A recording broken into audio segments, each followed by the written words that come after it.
김성환의 시사야.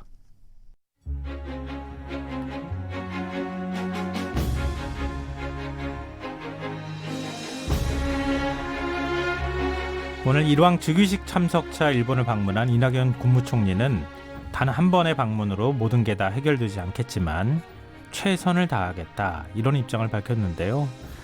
이렇게 한일 관계가 최악인 상황에서 국립진주박물관이 아주 흥미로운 전시회를 열고 있다고 합니다. 조선도자 희젠의 색을 입다라는 주제로 한일 문화교류 특별전을 진행하고 있는 건데요.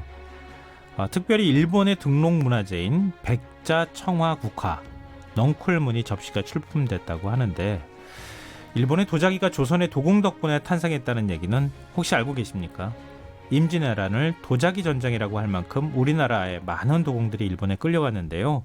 오늘 흔적의 역사에서는 한일 도자기 전쟁에 대해서 얘기 나눠보도록 하겠습니다. 경향신문 이규환 선임기자 나오셨습니다. 안녕하세요. 안녕하세요. 예. 제목만 들어도 굉장히 흥미로울 것 같아요.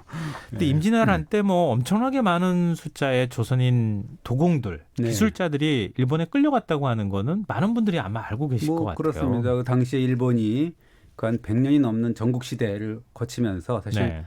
그 전쟁에 지쳐 있는 다이묘들, 그 우리가 이렇게 얘기하면 영주들이잖아요. 네. 그러니까 영주들을 무마시키려고 조선을 정복해서 뭐 그 땅을 나눠주려 했다, 뭐 이런 얘기가 있고, 그다음에 당시에 도요토미 히데요시는 조선인들의 코를 베어 와서 바치도록 하고, 베어온 코의 수에 따라서 뭐 조선 땅을 분배해 주기로 했다, 뭐 이런 얘기도 하는 건데, 왜 우리가 애비라는 말 혹시 아시죠? 예. 예전에 어렸을 때 애비 그러면서 아이들한테 뭐 겁주거나 그럴 때 사용했던 말이잖아요. 저도 이번에 이제 뭐 공부하면서 처음 알았는데, 그 이비야, 원래 이제 이비야 해가지고 귀자에다가 쿠비자 이렇게 이비야 한 말이 있어요. 근데 그거는 귀와 코를 베어가는 야만이라는 소리인데, 실제로 이제 우리나라에서는 지금 얘기했듯이 애비 뭐 이렇게 하면 뭐 말 안 듣는 애들 이렇게 좀 어르고 뭐 협박도 하고 뭐 그런 얘기잖아요. 근데 그런 것이 사실 임진왜란 때 귀, 코를 베어가는 어떤 일본 야만인들 온다, 뭐 이런 얘기였더라고요. 교토에 가면은 이 그 귀와 코를 베가지고 와서 그거를 그렇죠. 이렇게 그런 뭐랄까요? 귀무덤으로 만들어 놓고 거기에 이제 뭐랄까 비석 같은 걸 만들어 놓은 것을 제가 봤는데요. 이게 참 끔찍한 일 아니겠습니까? 네, 그렇습니다. 대체 일본에 끌려간 조선인 숫자가 어느 정도 되는 겁니까? 그 문헌에 따라 좀 다릅니다. 뭐 일본 측 자료에서는 2만에서 3만 설, 그다음에 이제 우리 측 자료, 조선 측 자료에서는 10만에서 40만 설까지 다양한데, 그 1593년에 도요토미 히데요시가 일본의 그 사가 번주라고 해서 사가현 쪽에 그 어떤 그를 다스리던 다이묘라고 할 수가 있죠. 네. 나베시마 나오시게한테 보낸 공문서를 보면 조선인 포로 중에서 세공을 하는 자와 손재주가 있는 자들은 여자라도 일을 시킬 수 있도록 상부로 보내주라라는 명을 내리고요. 이 명령에 따라서 나베시마는 1593년과 98년에 두 차례에 걸쳐서 도자기 만드는 사기장, 봉제공, 자파공, 대장장이와 같은 수많은 그런 조선인 기술자를 끌고 갔죠. 그리고 도요토미가 사실은 1595년 6월에 임진왜란 참전 중에 잠시 귀국했던 시마즈 요시히로라는 그 자에게 직접 차를 따라주고 차 도구도 이제 하살하면서 조선인 도공 좀 납치해와라라는 그런 지시를 직접 내린 적이 있어요. 근데 왜 이렇게 특별 지시까지 일종의 내렸다고 볼 수 있는데, 도공을 굳이 이렇게 데려가야겠다 이렇게 뭐 생각을 한 이유가 있을까요? 그 일본에서는 사실 중국에서 수입된 도자기를 당물이라 그래갖고 당나라 물건 해서 가라모노 해서 이제 인기를 끌었는데, 사실 일본의 차 문화가 바뀌거든요. 뭐냐면 그 다성, 일본의 다성이라고 있는데 차의 성인이죠. 뭐 센노리큐라고도 하고도 센리큐라고도 하는데, 그런 인물이 있었는데, 이 사람이 나중에 도요토미에 의해서 이제 할복을 당하는데, 어쨌든 이 센노리큐가 완성한 일본의 다도가 사실 좀 바뀝니다. 그래서 옛날에는 좀 형식, 그다음에 화려함 이런 것 중심이었는데, 그것에서 벗어나서 이제 내용, 정신에 치중한 방향으로 완성이 되죠. 수수하고 소박한 다도, 그것을 이른바 뭐 와비차라는 그런 다도가 유행을 하게 되는 거죠. 와비차? 우리나라에서는 안 쓰는 용어라서 좀 낯설대요. 낯선데요. 이게 뭐 되게 그 한마디로 정의하기는 어렵다 그럽니다. 뭐 소소하고 쓸쓸하고 뭔가 근데 좀 부족한 듯하지만 아름다움이 있고, 불완전한 미를 뭐 약간 더욱 숭고한 것으로 뭐 칭송하는 것, 뭐 이런 식의 어떤 좀 약간의 모호한 그런 뭐 정의를 내리고 있는데, 일본인들이 사실은 그 8세기 이후에 그 말차 문화가 시작이 되는데, 말차가 분말로 된 차문화거든요. 요것도 사실 다도의 범주로 발전을 시켰습니다. 일본인들이. 처음에는 그래서 중국제 화려한 찻잔을 선호하다가 이게 보면 문화가 자체가 이제 와비차해가지고 투박하고 소박한 문화가 성행을 하면서 그것에 적합한 뭐 그릇을 찾다가 조선의 막사발을 이제 발견하게 된 거죠. 근데 이게 굉장히 투박한 그릇 아닙니까? 네, 그렇습니다. 막사발이라고 하는 거는 뭐 네. 방송에서도 많이 나왔던 것이기 때문에 예. 우리로 말하면은 뭐 일반적으로 잘 안 쓰는 정도의 어떤 그릇인데 네, 네. 그 그릇의 의미를 가치를 일본 사람들이 발견했다는 거잖아요. 그렇습니다. 그래서 이 그릇을 보는 순간에 일본 사람들이 세상에 이것을 뛰어넘는 찻사발은 없구나라는 것을 느꼈다고 하는데요.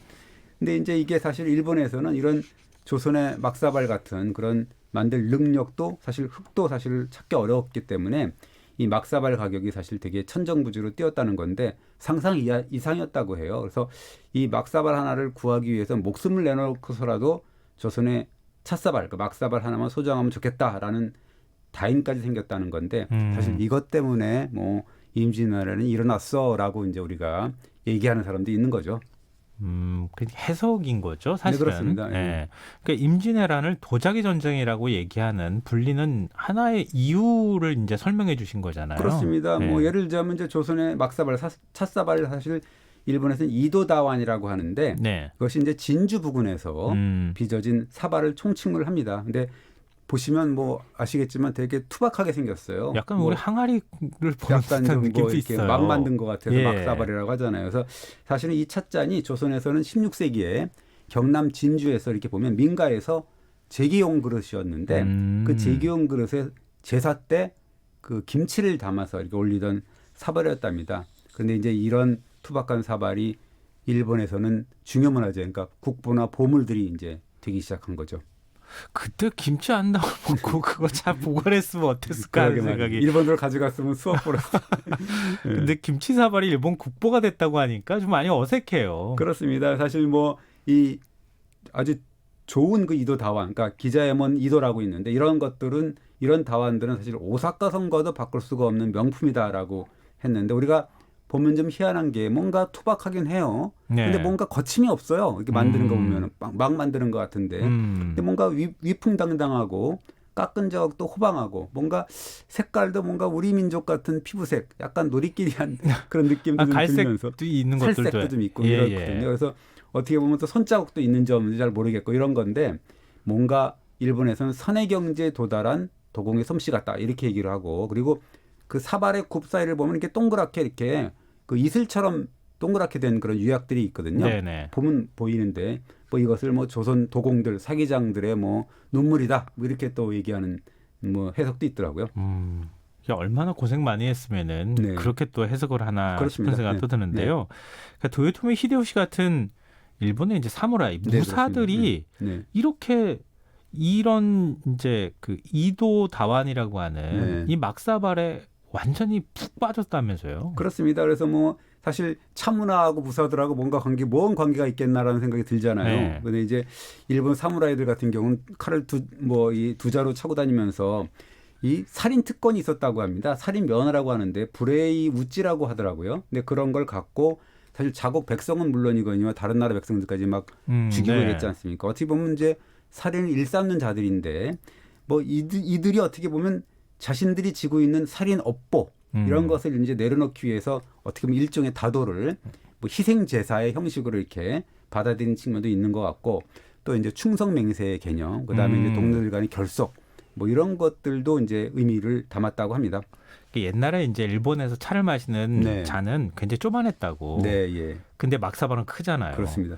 그러니까 일본 사무라이들이 이렇게 쭉 돌려 마실 정도로 그렇습니다. 큰 그릇이어서 굉장히 좋아했다 이런 얘기를 제가 어디서 들은 적이 맞아요. 그래서 있는데요. 이제 그 도요토미 히데요시가 사실 자기 휘하의 무사들 자리 모아놓고서 이도다완이라고 하잖아요. 거기다 이제 농차를 가득 담아서 이제 잔을 돌려가면서 다도회를 열었는데 일단 자기가 한 모금 마시고 들렸다고 합니다. 왜냐하면 독을 타지 않았다라는 거고 차례로 돌려 마셨는데 이러므로 해갖고 독을 타지 않았다는 어떤 신뢰의 의미도 있는 거고 또 여러 무사들이 돌려가면서 먹으면서 뭔가 충성, 아까 얘기했던 결속 이런 것들을 다지는 의미가 된 거죠. 우리는 충성주를 마셨을 네. 텐데 충성차를 즐긴 충성차를 거죠. 그렇게 마셨죠. 되면은. 네, 그렇습니다. 그래서 그런 충성차의 의미도 있지만 또 그걸 넘어서서 오다 노부나가나 도요토미 같은 사람들은 그 전략적인 어떤 포상, 그다음에 정치적 흥정물로 이용을 하기도 했는데 예를 들자면 오다 노부나가는 전략적 차원에서 그 시바타 가치에라는 어떤 그런 그 이 반대파를 처음에 그랬습니다. 네. 회유할 목적으로 시바타라는 이름을 넣고 거기다 이제 시바타 이도라고 해서 이제 만들어서 차사바를 선물로 주었는데 이 덕분에 사실 피 한 방울 안 흘리고 시바타 군대를 접수했다는 거거든요. 그리고 시바타가 평생을 또 충성을 다했다는 네. 거거든요. 요거를 계기로 해서 이른바 이도 다완이 일본에서 더욱 유행하게 됐고 도요토미 히데요시도 사실은 오다 노부나가의 이런 찻사발 전략이라고 하죠. 그걸 이제 계승을 하게 된 거죠. 그러니까 우리 뭐 일본 교토 가보신 분들은 아시겠지만 네. 그때는 교토가 중심지였으니까 교토 가면은 지금 그 정원 같은 것도 네. 이게 이제 선이라고 하는 네. 거에 영향을 받았다고 하잖아요. 네. 이게 차 문화도 거기에 그렇습니다. 굉장히 큰 영향을 뭐 받았다고 참 하는 선의 거고. 문화가 있죠. 예, 영향을 받았다고 할 네. 수 있는데 뭐 어찌됐든 투박하게 생긴 막사발이 일본 역사를 바꾼 것이나 다름이 없는데요. 그렇습니다. 뭐 예를 들자면 도요토미한테 이제 그 막사발을 하사받은 다이묘들이 있을 거 아닙니까? 영주들이 네. 있으면 다른 다이묘가 이제 쳐들어올 때 그 도요토미한테 받은 그런 사인이 된 막사발을 보여줬다 그래요. 그러면 이제 나 이런 상황 사람이야. 끝났답니다. 나 이런 사람이야 이런 거죠. 예. 근데 만약에 그럼에도 불구하고 뭐 공격을 해온다. 이거는 도요토미에 대한 반항이나 반기라고 생각을 그렇죠. 하게 된 도전으로 거죠. 생각할 왜냐하면 수 있죠. 도요토미의 증표를 무시하고 이렇게 공격을 해왔으니 그렇게 뭐 의미를 담았다 그럽니다. 그래서 이제 도요토미가 오다한테 이제 편지를 보내면서 네. 그 편지에서 다도는 정치의 도라는 말을 남겼다고 합니다. 한편으로 멋있기도 하면서 한편으로는 이게 굉장히 이 사륙전이 아주 그렇습니다. 살벌한 시대의 얘기이기도 한데 어찌됐든 임진왜란 때 그렇게 많은 조선인 도공들을 왜 납치했는지가 조금 좀 이해가 되네요. 뭐 일본의 차문화 얘기하면서 뭔가 굉장히 고급스러운 그런 게 보이는데 사실은 네. 그 속에는 우리 도공들의 피가 뭐 서려 있는 거잖아요. 그래서 네. 어떻게 보면 그 고급 이도당 아까 얘기했지만 일본에서는 한 채 값이라고 해서 되게 고가인데 근데 사실 일본의 경우 14, 15세기만 해도 이게 이 도자기 문화가 없었거든요. 왜냐하면 도자기 산업이라는 게 당시에는 하이테크였어요. 그래서 최첨단 산업이라고 할 수가 있어서 지금의 반도체라고 볼 수가 있는 건데 그 도자기를 생산할 수 있는 나라는 사실 몇 안 됐는데 네. 중국과 조선 정도였거든요. 그러니까 뭐 일본의 경우는 뭐 사실은 만들 수가 없는 그런 상황이었는데 다이묘들 사이에서 이런 차 문화가 유행을 하니까 도자기가 수요가 급증을 했을 거 아니에요. 근데 네. 만들 수는 없으니까 할 수 없이 이제 조선인 도공들을 대거 끌어간 거죠. 끌려간 조선인 도공들은 얼마나 고생이 많았겠어요. 그랬습니다. 그 한 예가 단적으로 있는데요. 그 조선 도공의 후예가 17세기 초에 지금의 그 야마구치현 하기 지역에서 제작한 것으로 추정되는 그런 찻잔이 있습니다. 거기에다가 이제 한글로 묵서를 썼어요. 시를 썼는데 그것이 이제 그 찻잔이 국립중앙박물관에 이제 기증이 됩니다. 네. 거기를 보면 그 식구가 신금을 울리는데 이렇게 써요. 개야 짖지 마라. 밤사람이 다 도둑이냐. 호 고려님 계시는 곳 다니는구나. 그 개도 호 고려 개로다. 라는 시를 이제 씁니다. 뭐 되게 좀 이렇게 뭐 투박하게도 쓰고 좀 뭔가 서투르게 썼겠죠. 네.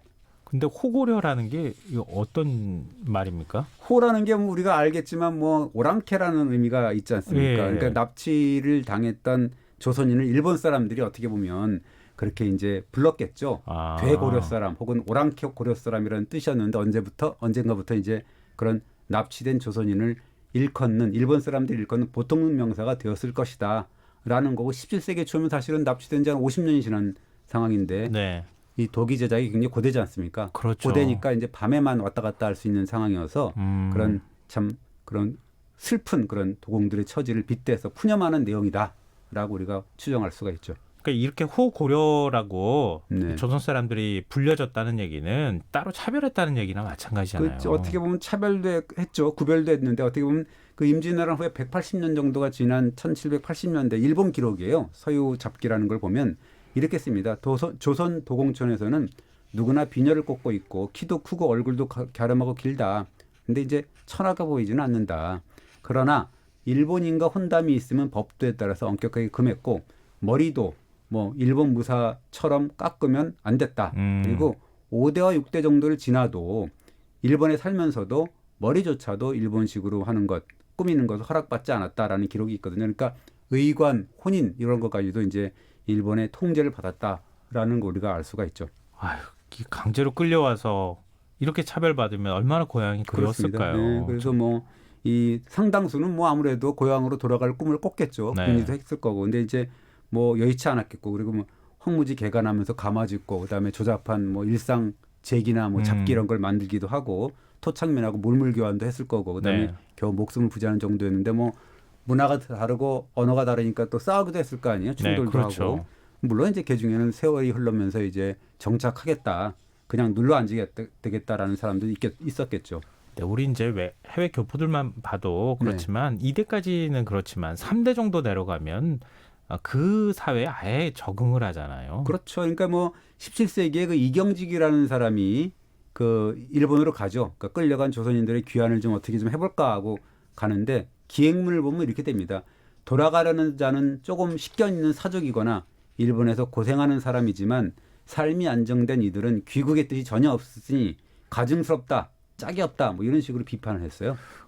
그걸 또 가증스럽다고 얘기할 정도는 아닐 것 같은데요. 아니 뭐 사실은 뭐 임진왜란때 끌려가는 제 백성들 돌보지도 못하는 게 누굽니까? 조정이 그렇죠. 못 돌봤잖아요. 임금도 네. 못 돌보고 뭐 사대부는 돌봤나요? 못 오히려 돌봤는데. 부끄러워해야 되는데 어떻게 그러니까 그런 보면. 사람들을 어떻게 누가 누구를 비판한다는 음. 말입니까? 말이 안 되는 얘기죠. 그러니까 음. 어쨌든 이런저런 이유로 눌러 앉았을 거 아니에요. 그게 이제 뭐 이 도기장들은 사실 어떻게 보면 그 소속 영주들이 또 보호한 측면도 있거든요. 그 도자기를 만들어야 되니까. 좋은 걸 만들어주기도 그래서 이제 하니까요. 자치읍도 형성을 하고 이랬다고 네. 합니다. 그래서 일본의 도자기 산업을 뭐 일으켰죠.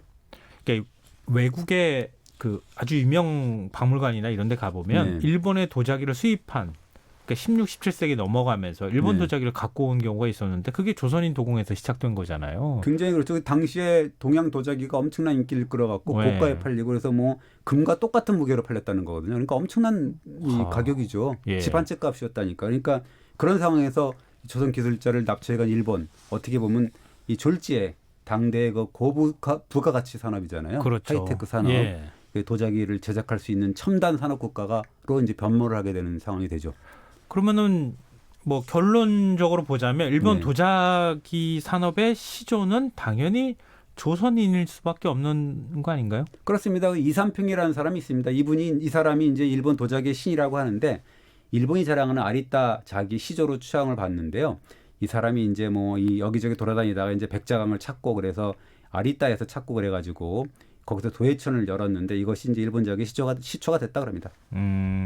근데 이삼평이라는 분이 만든 일본 도자기 수준은 어땠습니까? 지금도 뭐 올드 이마리 악기 그 뭐 이런 것들 되게 유명하거든요. 근데 그것이 다 그 이삼평 덕분에 30년도 지나지 않아서 이 아리따라는 곳에 정말로 이 대도양이라고 그래서 이 도공들이 엄청나게 번성을 했다 그러죠. 그래서 거기서 만드는 도자기가 이마리항을 통해서 수출되기도 하고 그래서 이제 올드 이마리니 이마리 악기니 이랬다는 건데 하여튼 뭐 이 일본 도자기 산업은 이 이삼평의 가마에서부터 시작을 해갖고 50년 만에 정말로 고품질 산업으로 변모했다고 합니다.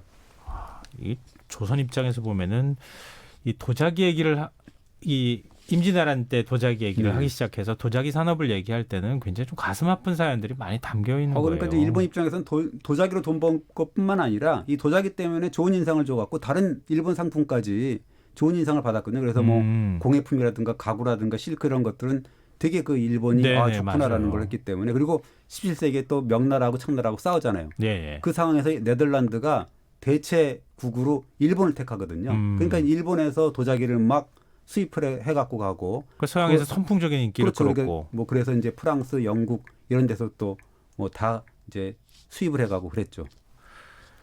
다시 돌아가서 네. 지금 한일 문화교류 차원에서 도자기 특별전이 열리고 있는 거잖아요.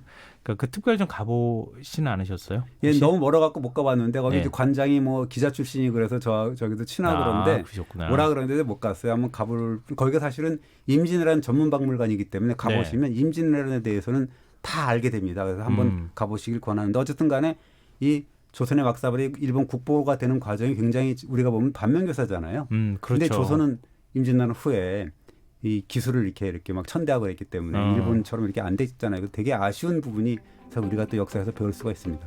지금 한일 갈등에 좀 의미 있는 교훈을 주는 그런 얘기가 아닐까 싶습니다. 흔적의 역사, 지금까지 경향신문 이기환 선임 기자와 함께했습니다. 고맙습니다. 감사합니다. 네, 오늘 모바일 상품권 당첨자는 홈페이지 공지사항에서 확인하실 수 있습니다. 김성환의 시사야 오늘 순서 마치고 전 내일 밤 다시 찾아뵙겠습니다. 지금까지 시사평론가 김성환이었습니다. 고맙습니다.